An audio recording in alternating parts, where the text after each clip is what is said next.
Hey guys! I have an obsession with all things history, mystery, conspiracy, and paranormal.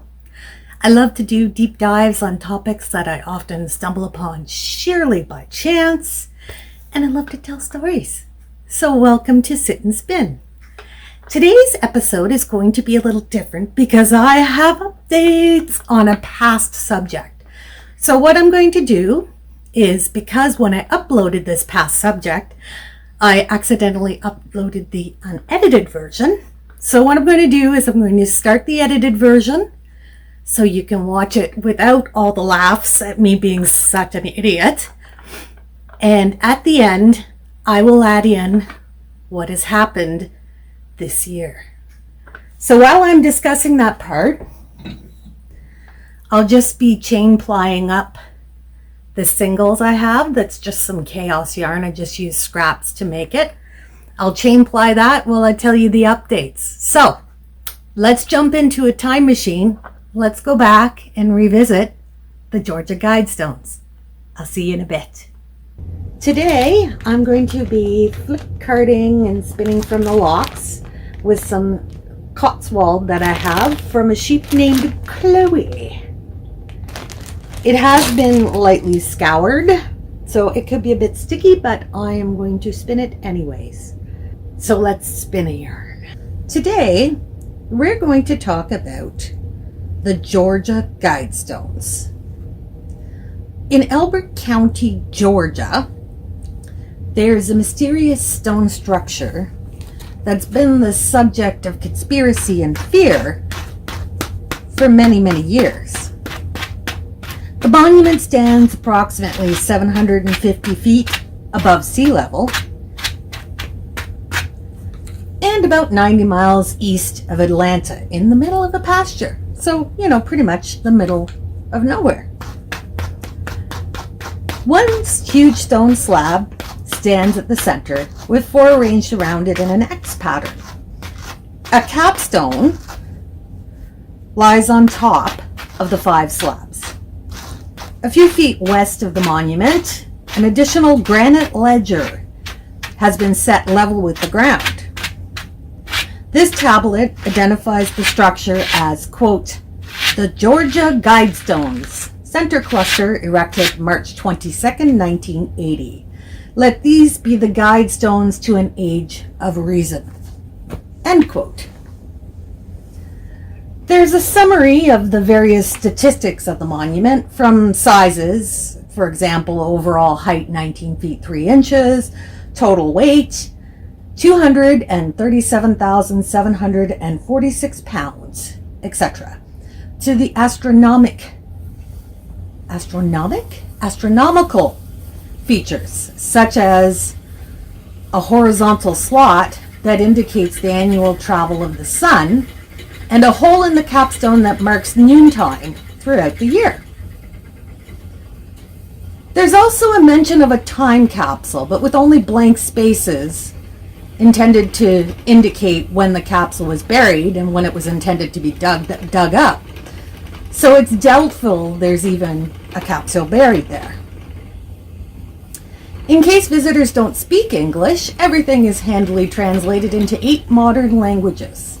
Those would be English, Spanish, Swahili, Hindi, Hebrew, Arabic, Chinese, and Russian. We even know who paid for the monument, as it states, quote, sponsors, a small group of Americans who seek the age of reason, end quote. Heck, we even know the author of the words on the big monument. Quote, author, R.C. Christian, a pseudonym, end quote. Though he needed an editor because he spelled pseudonym wrong. And to get N-Y-N instead of N-Y-M. So what's so shocking about a vanity project in the middle of a cow pasture? Let me tell you what's written on the large stone slabs of the monument. There are 10 principles or guidelines engraved on the stone, one side of each stone in a different language. They read, number 1, maintain humanity under 500 million in perpetual balance with nature. Number 2, guide reproduction wisely, improving fitness and diversity. Number 3, unite humanity with a living new language. Number 4, rule passion, faith, tradition, and all things with tempered reason. Number 5, protect people and nations with fair laws and just courts. Number 6, let all nations rule internally, resolving external disputes in a world court. Number 7, avoid petty laws and useless officials. Number 8, balance personal rights with social duties. Number 9, prize truth, beauty, love, seeking harmony with the infinite. Number 10, be not a cancer on earth. Leave room for nature. Leave room for nature.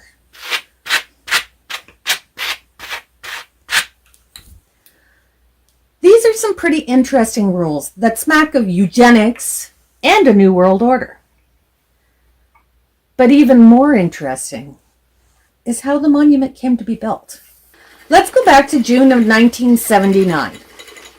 Joe Fendley, the president of the Alberton Granite Finishing Company, was approached by an elegantly dressed man who gave his name as Robert C. Christian. Christian wished to commission a megalithic structure made of 16-foot tall stones, able to withstand natural and man-made disaster, that would act as a compass, clock, and calendar. He also stated that Robert C. Christian was a fake name, and that he represented someone from outside the state who wished to remain anonymous in perpetuity. They had chosen Alberton because the city's granite was the finest in the world. Joe was thinking he had a nut job on his hands, so he figured he'd take the path of least resistance and give the crazy man a quote so excessively high that Christian would just disappear on his own. But Christian accepted the quote. He asked Joe for a local banker, and Joe turned him over to Wyatt C. Martin, the president of the Granite City Bank.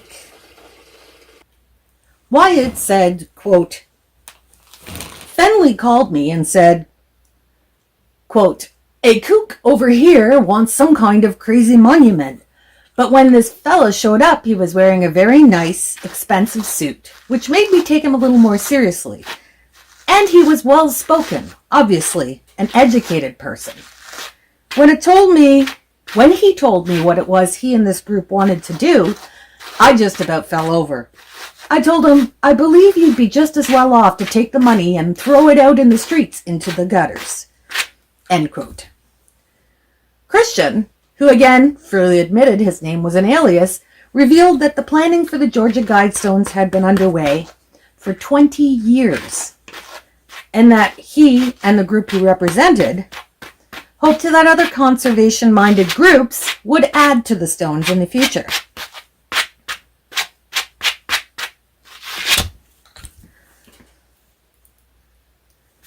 Despite Wyatt and Joe trying to talk him out of it, Christian promised to return after the weekend and exited the city in a private charter plane, again lending credence to him having the finances for the project.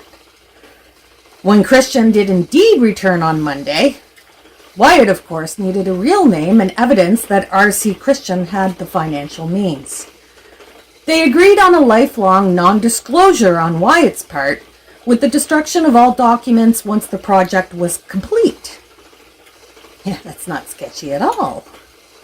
Wyatt said, quote, he said he was going to send the money from different banks across the country because he wanted to make sure it couldn't be traced. He made it clear that he was very serious about secrecy. End quote. Well, with the financing now arranged, Christian returned to the Alberton Granite Finishing Company and gave Joe a box with a model of the structure and 10 pages of documentation on requirements. The following Friday, Wyatt called to tell Joe that $10,000 had been paid. So Joe shrugged and got to work. Who is he to deny work just because the boss was crazy? Stones were quarried, cleaned, and smoothed. Master stonecutters were brought in for the project. Joe even assisted Christian in selecting the site. Wayne Moulinex was the lucky winner, and he was paid $5,000 for the site as well as lifetime cattle rights on the land. He even scored the contract to lay the foundation. Everything was coming together, and from this point on, no one ever saw Christian again. As this was before the internet, Christian communicated by mail, and Wyatt would note that the letters were never mailed from the same location twice.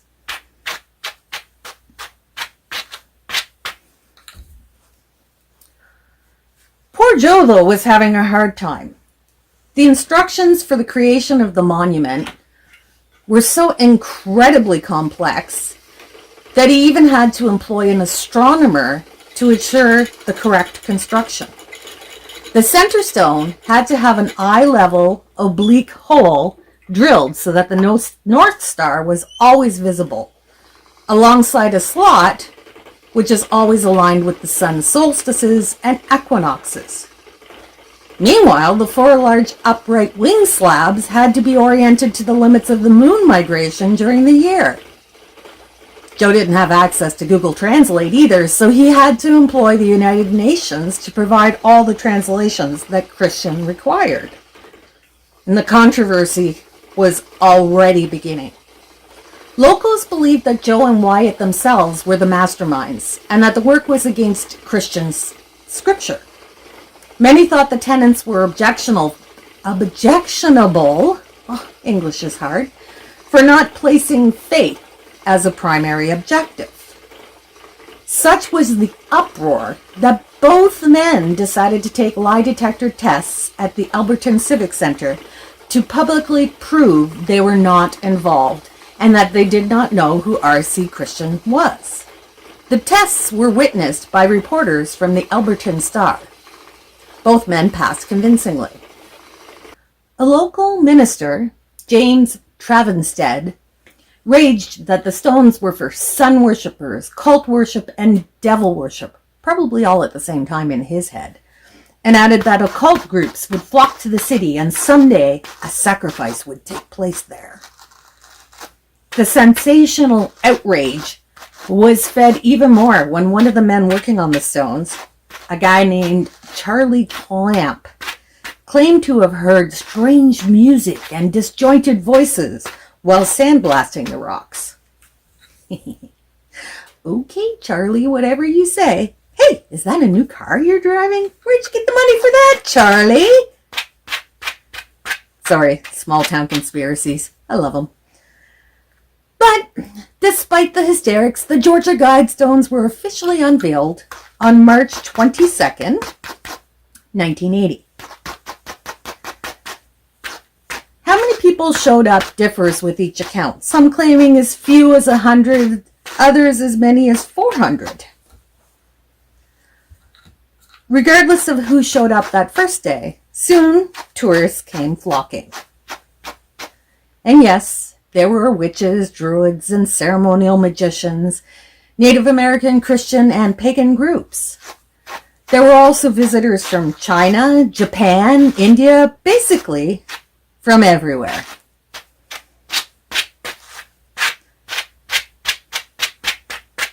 So, why are these stones still so controversial?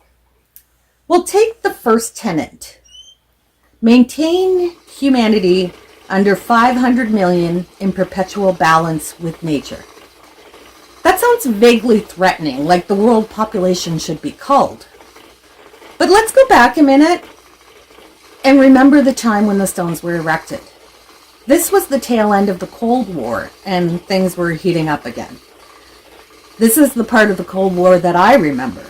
And yeah, it was scary. The threat of nuclear annihilation was always there. Christian had insisted the monument withstand natural or man-made disaster. He fully expected that humanity would be virtually obliterated by nuclear devastation. Basically, we would be starting over and able to control these things before they got out of hand. With this in mind, the second tenet of wise reproduction to improve fitness and diversity that is likely seen in our current times as eugenics would be common sense in a post-nuclear world. But can we assume that the mysterious R.C. Christian had such stellar motives? Maybe if we knew who he was or any of his history. But only one man truly knew Christian, and that was Wyatt C. Martin. Wyatt maintained contact, and the two men became friends. They shared letters and would meet for dinner in Athens periodically. The last time Wyatt heard from his friend, though, was in 2001, around the time of the September 11th attacks. Don't get too excited. It may not be connected. Christian, at the time, was in his 80s, so Wyatt assumed Christian had just passed away, which is a fair assumption. The timing could just be sheer coincidence. Despite his promise, Wyatt had never actually destroyed the documentation surrounding the Georgia Guidestones. He had actually kept all the paperwork in his garage. Though he wouldn't speak a word about it, he planned to take its secret to his grave.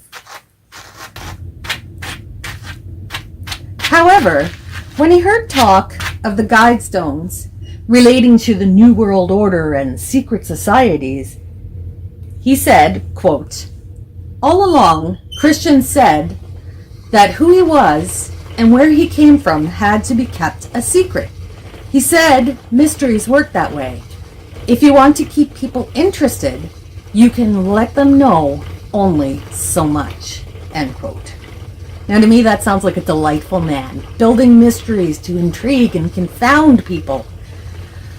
But the other thing about people is they just want to know.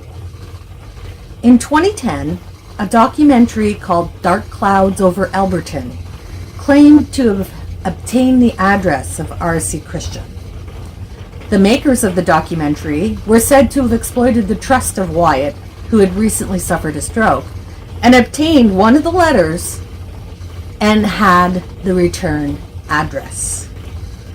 They claimed R.C. Christian was in fact a doctor named Herbert Heine Kirsten, Kersten. Now buckle up, because here's where conspiracy really gets involved. All right, let's talk about this Herbert Heine Kirsten. He was a man who openly praised David Duke, the former Grand Wizard of the Knights of the Ku Klux Klan. Yeah, that turd of a human. It was also claimed that Kirsten was an open racist and had stated his intention to create a monument to prove the superiority of the white race. Kirsten was also friends with William Shockley, a Nobel Prize-winning physicist who became known for his belief in scientific racism and that whites were genetically superior. So yeah, another turd of a human. Now here's the full connection to R.C. Christian. Kirsten was said to be friends with publisher Robert Merriman. This is the publisher who arranged for the publication of a book called Common Sense Renewed, a book authored by one Robert Christian. The book was titled after Thomas Paine's book Common Sense and calls for a resumption of Paine's ideals. but it reads more like a personal manifesto, including New Age thinking for providing a solution to the world's problems. The producers of this documentary put forth that Kirsten, Merriman, and Shockley were responsible for the Georgia Guidestones. Now, I know this sounds like a pretty solid trail, and there seems to be connections all the way through, but there's a strong possibility that this book, Common Sense Renewed, is, in fact, a hoax, written to create more mystery around the Guidestones and possibly further someone else's agenda. It wasn't even written until 1986, so that's like 6 years after the Georgia Guidestones were officially open to the public.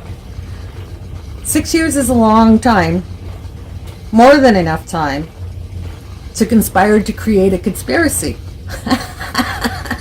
Conspired to create a conspiracy. I like that. So further, it seems doubtful that racists would include Hebrew, Arabic, and Swahili as languages on the stones. Nor would they make a plea for commitment to nature, a united humanity, and international cooperation, which are part of the stone's tenets. The internet has given new life to the theories, conspiracy theories, of the Georgia Guidestones. Perhaps being threatened by a call for unity, reason, and a new age of enlightenment had caused people to bog down the real purpose of the stones in allegations of Satanism and the age-old threats of a one-world government. Perhaps the entire affair was an elaborate hoax, one that generates revenue and income for many involved. Or maybe, just maybe, an independently wealthy RC Christian merely wanted to promote his message and decided to create a mystery to do so, there being no shadowy group of patriots at all.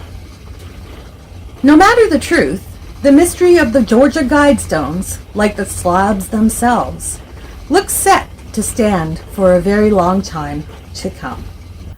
On July 6, 2022, at 4 a.m., an explosion rocked the neighbors around the landmark Georgia Guidestones. Investigators discovered that the Swahili Hindi language slab had been exploded and immediately recovered the CCTV footage to see exactly what had happened. The Elbert County Sheriff's Office, with assistance from the Georgia Bureau of Investigation, also known as the GBI, released video showing both the explosion and a vehicle of interest leaving the scene shortly before the explosion. Here's those clips.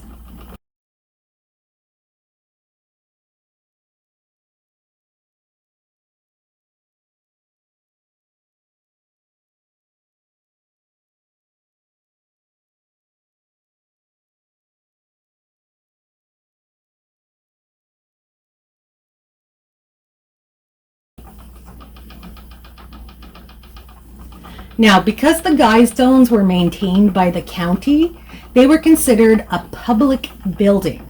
So this means that the person or persons responsible faced a minimum sentence of 20 years in prison.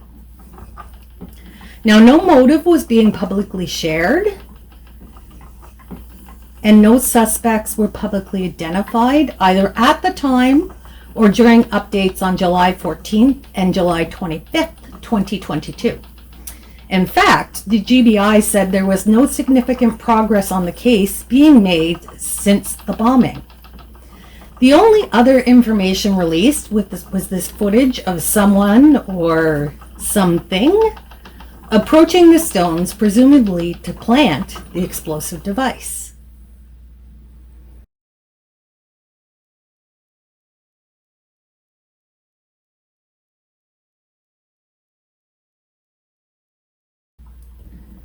Creepy, right?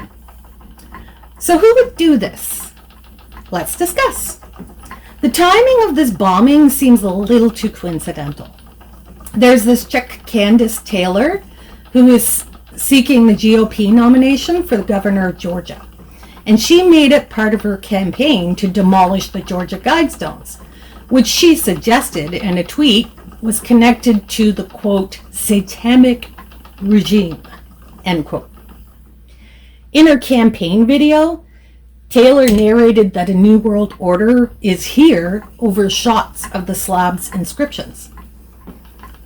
She was running on a platform of, quote, Jesus, guns, and babies, end quote, and she promised to sign an executive order dismantling the monument, vowing to, quote, demolish the satanic Georgia Guidestones, end quote.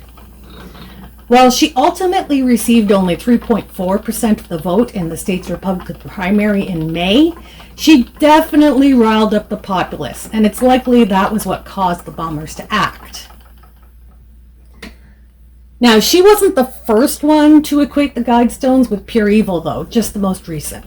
So if you want to fall down the rabbit hole, do a bit of research online and you'll be there for days investigating. For me, I just want to discuss the explosion and some interesting things I've noticed. First, let's look at the footage of the person who allegedly placed the bomb.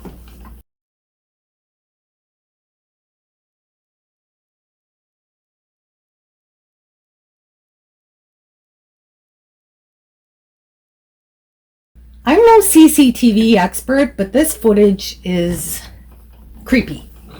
I'm not even sure that's an actual person, just some bipedal entity.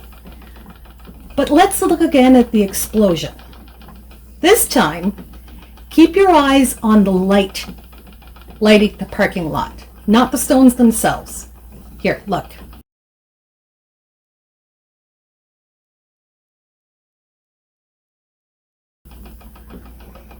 Did you see that? Right before the explosion, the light flares. How is that possible? Here, look again.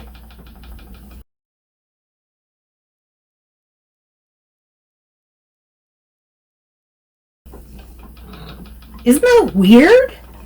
I don't have any theories or explanations. It's just a thing. If you have any ideas or any knowledge on how that is possible, please let me know, because I'm baffled. I'm intrigued, but I'm baffled. Now, the day of the explosion, the site was, of course, overrun by investigators from both Elbert County Sheriff's Office and the GBI. They were gathering evidence and trying to determine who had done this and how. But all it said publicly was it was likely a shaped charge. That's it. No information on the type of explosive used or any other evidential discoveries. I get they could just be keeping this information from the public for investigation purposes. Like, that's a very valid method. But what gets me is by the end of the day, they destroyed the rest of the monument. They said it wasn't safe. They knocked it down and they bulldozed it to rubble by 5:15 p.m., so like 13 hours after the explosion. That seems really fast to me. Did they really complete all their evidence collection in that short time? They claimed that they looked for the time capsule that was supposed to be buried there on the site, but they said there wasn't one to be found. And I guess we can believe them. Can't we? See, I really thought this would be the end of the mystery of the Georgia Guidestones, but it turns out there's even more questions. Questions which will likely never be answered, but can sure be fun to think about. In late July of 2022, Alberton Mayor Daniel Graves said the town planned to rebuild the monument exactly as it was. But on August 8th, 2022, City Council voted to begin legal proceedings to return the 5 acres of land the monument was built on to its previous owner, a local farm. The City Council announced that the remains of the monument, which had been moved to a third-party location for safety reasons, would be given to the Alberton Granite Association, where the granite originally came from. Council expressed doubt that the Guidestones would be rebuilt, but expressed hope that one day it could happen. I think the monument's gone forever. After 42 years, the intrigue is no longer with the stones themselves, but with the larger mystery of who decided to destroy them and exactly why. I hope you enjoyed a good yarn. If you did, do the stuff down below, because I do stuff like this all the time. Thanks for joining me, guys. Bye.